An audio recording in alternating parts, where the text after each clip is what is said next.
This is Land of Havilah, Ezekiel 46. Ezekiel is still in the north inner gate. He sees the glory of Yahweh filling the temple, and Yahweh is giving him the law of the house. In the last chapter, Yahweh said the people will give the Nasi a certain portion of their animals and crops, and in turn the Nasi will provide the sacrifices. Certain sacrifices will be due on the 1st and 7th days of the first month. More will be due on the 14th to the 20th for Passover and unleavened bread, and more in the 7th month for the Feast of Booths. In addition, verse 1, Thus says the Lord Yahweh, the gate of the inner court that looks toward the east shall be shut the 6 working days, but on the Sabbath day it shall be opened, and on the day of the new moon it shall be opened. The prince shall enter by the way of the porch of the gate outside, and shall stand by the post of the gate, and the priest shall prepare his burnt offering and his peace offerings, and he shall worship at the threshold of the gate. Then he shall go out, but the gate shall not be shut until the evening. The people of the land shall worship at the door of that gate before Yahweh on the Sabbaths and on the new moons. The burnt offering that the prince shall offer to Yahweh shall be on the Sabbath day 6 lambs without defect, and a ram without defect, and the meal offering shall be an ephah for the ram, and the meal offering for the lambs, as he is able to give, and a hin of oil to an ephah. On the day of the new moon it shall be a young bull without defect, and 6 lambs, and a ram. They shall be without defect. He shall prepare a meal offering, an ephah for the bull, and an ephah for the ram, and for the lambs according as he is able, and a hin of oil to an ephah. Comment in verse 1, The east inner gate shall stay shut the 6 working days of the week, and shall be opened on the Sabbath day, and on the day of the new moon. The gate will be closed at evening in verse 2. In verse 2, the Nasi, or prince, will stand in the inner east gate. It's appropriate for him to be there and worship when he brings the sacrifices on the Sabbath, new moons, and any other special day. In verse 3, the people may also worship on the Sabbaths and new moons at the door of the east inner gate, which is when it will be open. In verses 4 to 7, on the Sabbath there will be burnt offerings of 6 lambs and a ram, along with grain and oil, and the new moon offering will be the same, plus a young bull. Verse 8. When the prince enters, he shall go in by the way of the porch of the gate, and he shall go out by its way.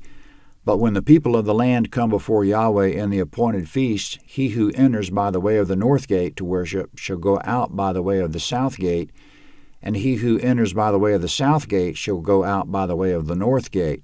He shall not return by the way of the gate by which he came in, but shall go out straight before him. The prince shall go in with them when they go in. When they go out, he shall go out. Comment verses 8 to 10 address traffic flow.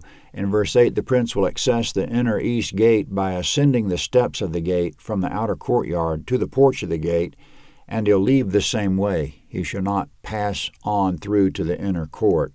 Only the priests and Levites may go in. In verses 9 and 10, the prince and all the people will enter by the north outer gate and leave by the south, or the other way around. They should not leave by the same gate they came in. This will keep people from popping in and out briefly and disrespectfully. Verse 11. In the feast and in the solemnities, the meal offering shall be an ephah for a bull, and an ephah for a ram, and for the lamb as he is able to give, and a hin of oil to an ephah. Comment, the meal offering comes from Leviticus 2 and consists of grain and oil prepared in specific ways.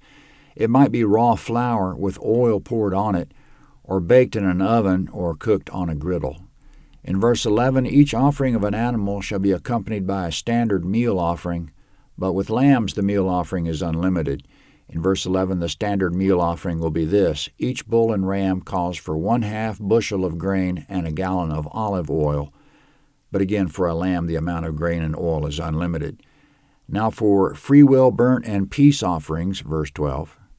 When the prince prepares a free will offering, a burnt offering or peace offerings as a free will offering to Yahweh, one shall open for him the gate that looks toward the east, and he shall prepare his burnt offering and his peace offerings as he does on the Sabbath day.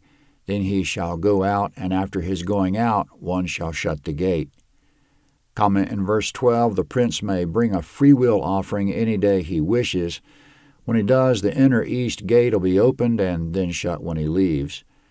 Now as to the continual twice daily offering, which in the law of Moses was a lamb morning and evening, plus its meal offering, Exodus 29:39-41, verse 13.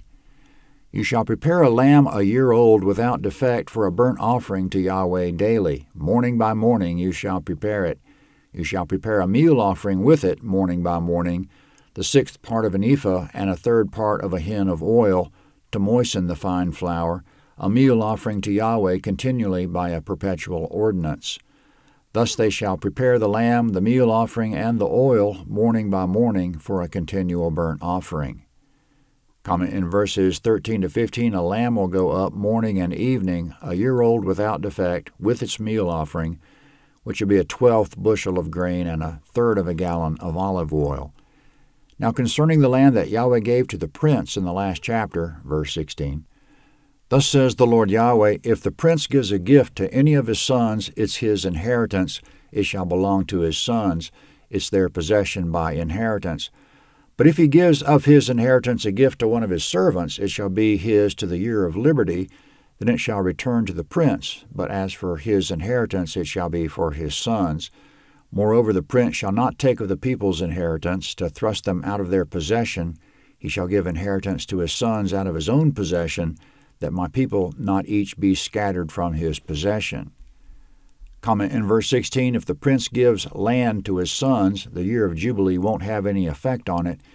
In verse 17, if the prince gives land to a servant, the servant can keep it until the year of Jubilee, which is every 50 years, then the land reverts to the royal family. In verse 18, to repeat, the prince may not take the people's land. That completes what Yahweh has to say for now. Now speaking of the man with the appearance of brass, and remembering that Ezekiel is in the north inner gate, verse 19, Then he brought me through the entry which was at the side of the gate into the holy rooms for the priests which looked toward the north. Behold, there was a place on the back part westward. He said to me, This is the place where the priests shall boil the trespass offering and the sin offering, and where they shall bake the meal offering, that they not bring them out into the outer court to sanctify the people.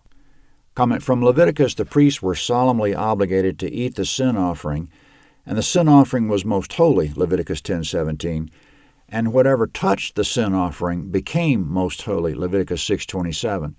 In verse 20, the flesh of the sin offering should be kept from the public, lest a member of the public touch it, and he be made most holy, then disrespect the most holy by defiling himself as he was bound to do. And with regard to the meal offering, it was also most holy, and to be eaten by the priests, Leviticus 2:10, and whatever touched it was made most holy. So the sin and meal offerings were radioactive, so to speak. To keep the proper boundaries, in verses 19 and 20, the angel showed Ezekiel a door that led from the inner gate to some holy rooms reserved for priests only. On the west side of the rooms there were facilities for boiling and eating the sin offering and preparing the meal offering, either baking the meal offering or preparing it on a griddle if it wasn't prepared already. This will make provision for the sin and meal offerings to be taken from the inner court to the rooms without the public being exposed to them. Verse 21.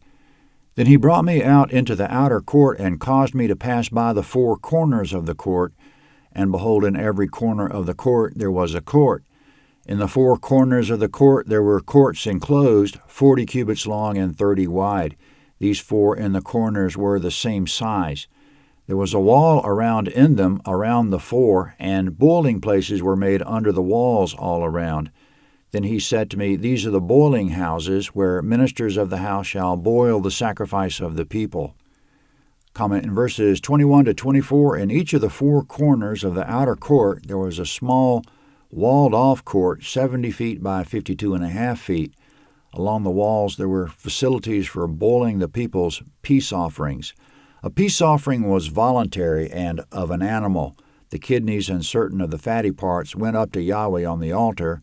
The breast and right thigh belonged to the priest. This left almost all of it to be had by the one who presented it, Leviticus chapters 3 and 7. He and his family will eat the peace offering and dispose of the remainder according to certain ordinances.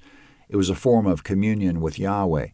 In verse 24, for the peace offerings, the people will have the convenience of the priest or Levites boiling their peace offerings for them in any of the 4 corners of the outer court.